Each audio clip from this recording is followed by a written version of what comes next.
Hello, bookworms, and welcome to the Book Up. I'm your host, Verdell Walker. Books are my passion, and my mission is simple: to help you find the books you'll love and dodge the ones you won't. Each week, I review a book in just 15 minutes. By the end, you'll know whether it belongs at the top of your TBR pile or is destined for a DNF. Think of me as your personal book matchmaker.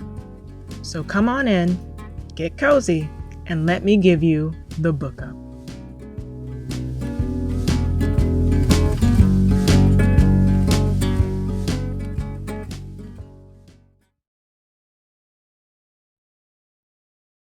Before we get into it, I want to shout out AF24, who left me a review that genuinely warmed my heart. They wrote, "I love to read, and this podcast is one of my favorites for finding new books to explore.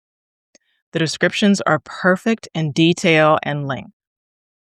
That is exactly why I make this show. Thank you so much, AF24. You are the reason I keep hitting record. If you want to be the next person I shout out on air, please go leave a review.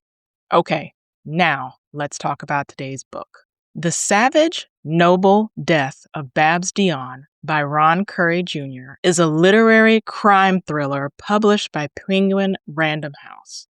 The print edition is 368 pages, and it's also available as an ebook and an audiobook. Here's the publisher's summary. Babs Dionne, proud Franco-American, doting grandmother, and vicious crime matriarch, rules her small town of Waterville, Maine, with an iron fist. She controls the flow of drugs into Little Canada with the help of her loyal lieutenants, girlfriends since they were teenagers, and her eldest daughter, Lori, a Marine veteran struggling with addiction.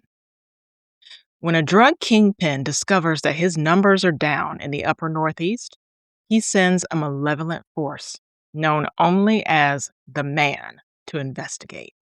At the same time, Babs's youngest daughter, Sis, has gone missing, which doesn't seem at all like a coincidence.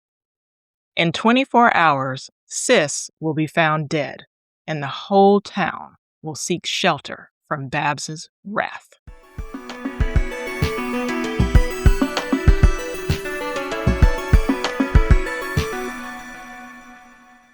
Real quick, if you're enjoying the Book Up, I would love it if you took 2 minutes to leave me a rating and a review on Apple Podcast or Spotify.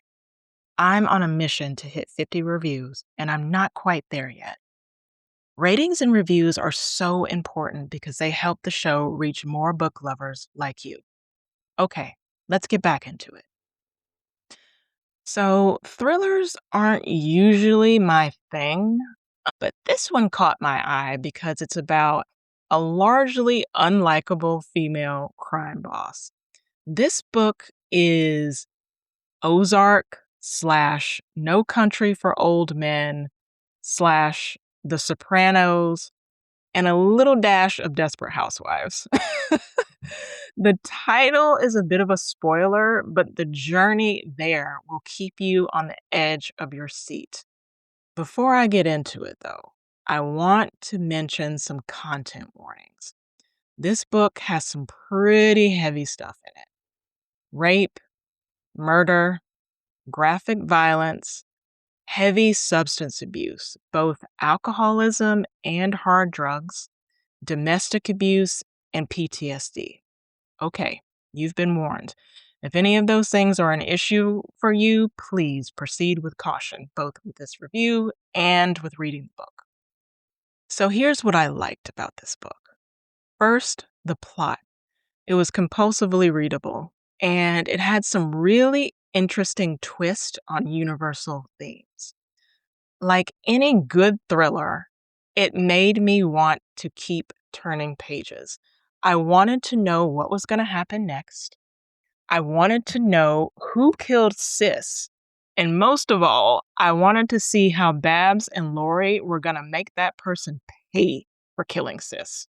Ultimately, though, this is a story about trauma, lineage, and family, and what you owe that lineage.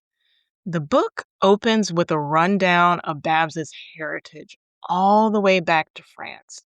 This book is all about lineage. It's about the family that you choose, and it's also a story about the family that we have no choice but to accept. Babs and so many of the other characters go through some real traumatic stuff. That old adage of hurt people is on display here. And multi-generational trauma is very much the subtext behind pretty much everything. The book is told through multiple POVs, so you can see the story from different angles and perspectives, and all of them add something to the complex mosaic of the story. Which brings me to my second plus, the compelling characters. Like all good fiction, regardless of genre, the characters drive the story here, even through a deceptively simple plot. If you are looking for likable characters, keep looking. But the folks that you will meet here are fierce, desperate, complex, and interesting, with one very notable exception, and I will get to him later. You will dislike Babs, but you will understand her, especially by the end. You will have conflicted feelings about this woman. After all, she is a drug lord who is responsible for a lot of the harm in her community. But on the other hand, she's fiercely dedicated to her family and to her town, and she's working to make Waterville better by bringing investment to the area. Babs is proud of her Quebecois community, and I might have just butchered that. Hopefully not. And she wants her kids and her grandkids and all the young folks in the town who are left to be proud of it too. But I'm not going to sugarcoat her. Babs is a violent, self-serving, autocratic monster at times. But while this book is about Babs, I think her daughter Lori is the heart of the story. Lori was probably my favorite character because she was the most complex. She is a former Marine back in her hometown after tours of duty in Afghanistan, and she's also a drug addict. She is not doing well with life, and her drug use is tied to her trying to handle the after effects of what she saw in war. Lori sees ghosts, mostly the ghost of dead comrades and a young Afghani girl that she could not save. She also has this ability to know when people in her life have died before being told about their deaths. So it's an interesting little piece of magical realism there that I liked. Lori and Babs have a really fraught relationship, which is not unsurprising between a mother and daughter. Lori left to get away from Babs after a family death, but she is drawn back and she becomes her mother's enforcer. Even though she's really good at it, it's soul killing for her. So beyond Babs and Lori, there are also a lot of interesting minor characters that are so well drawn. First is Father Clement. He is the local priest and an advisor to Babs. He is foul-mouthed and he loves the hooch, but he is good at pastoring his flock. There's also Bates, the local sheriff, who is also in on the drug ring with Babs, and he's her sometimes lover. They have a fun banter back and forth. And probably the best part are Babs's girlfriends who run the trade with her, and they are hilarious. One thing to hone in on if and when you read this book, please pay attention to the loving but flawed relationship between Rita and Babs. Rita is one of the inner circle and Babs is foster sister. That is all I'm going to say to avoid spoilers, but keep an eye out. Another thing that I enjoyed was the setting and the atmosphere and the tone. There are some real gritty vibes here. This is set in Maine, but you can find this kind of rundown, post-industrial wasteland that's bleeding people all across America. This is not the Maine of the coast with the tourist industry and the lobsters and the lighthouses. Waterville is a small mill town, and it has lots of drugs and no opportunities for the people who live there. The writing made it feel very real. I'm not gonna lie, it was pretty bleak at times, but that fits because this is a bleak story and it's very realistic. So kudos to Ron for really nailing the setting of his book. Now let's get into what I didn't care for. First of all, the man. He's the villain, the main antagonist. But the problem with him is his characterization. He was an archetype rather than a person. He never even got a name. I know being called the man is supposed to make him this enigmatic figure, but it actually just made him a cipher and not in a good way. Currie tried to make him well-rounded by giving him what is truly a batshit crazy backstory. Like, batshit crazy. Like Sweeney Todd goes to beauty school crazy.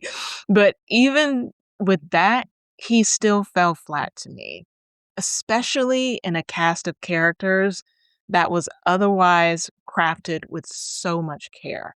It made him stick out like a sore thumb.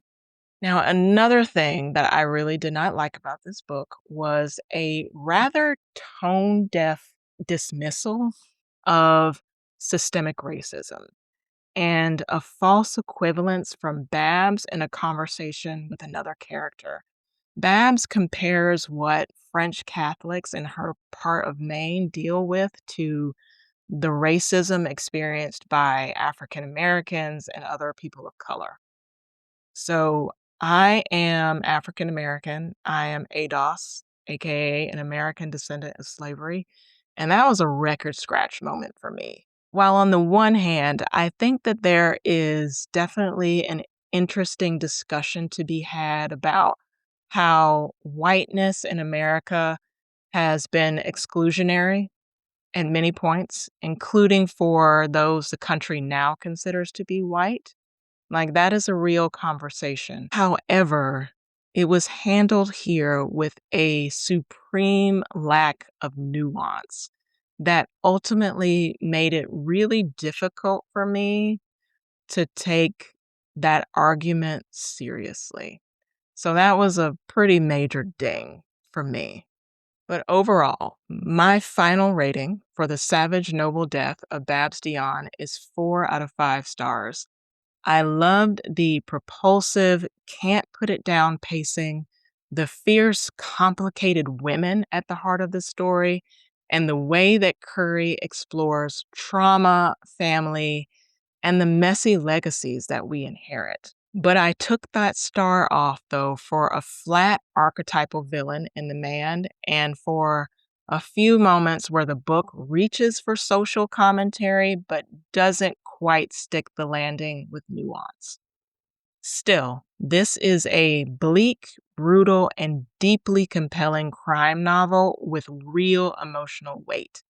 If you're into thrillers that let women be ugly, powerful, and contradictory, and stories about messy, complicated families, this one is definitely worth a read.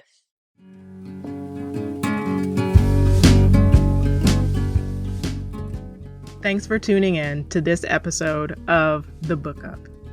If you want to pick up today's book, check out the episode description for shoppable links. I'll earn a commission if you make a purchase, so your support helps keep the show going. And if you're enjoying The Book Up, please take a moment to leave a rating and a review. It makes a huge difference in helping other book lovers find the show, and I read every single one. Don't forget to follow or subscribe so you never miss an episode. And come say hi over on Instagram at The Book Up Pod. Thanks again for listening, and I'll catch you next time on The Book Up.